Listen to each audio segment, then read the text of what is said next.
చాలా సంవత్సరాల క్రితం ఒక చిన్న రాజ్యం ఉండేది.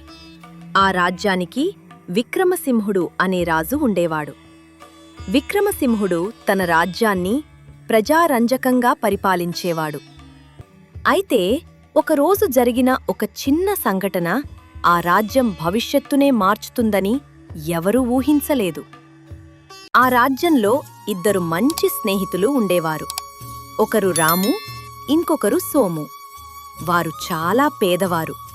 వారు కూలి పని చేసుకుని బ్రతికేవారు. వారికి ఒకరోజు రాజుగారి దగ్గర్నుండి గుంతలు తవ్వే పని దొరికింది.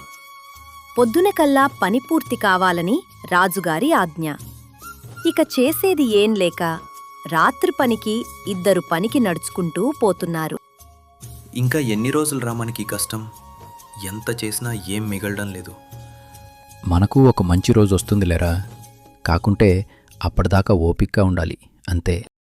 ఏమోరా, నాకు నమ్మకం లేదు. అని మాట్లాడుకుంటూ కొండ దగ్గరికి చేరుకున్నారు.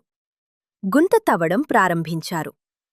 కొద్దిసేపు తవ్విన తర్వాత తంగ్ మని శబ్దం వస్తుంది. అరే సోము, ఏంట్రా ఆ శబ్దం?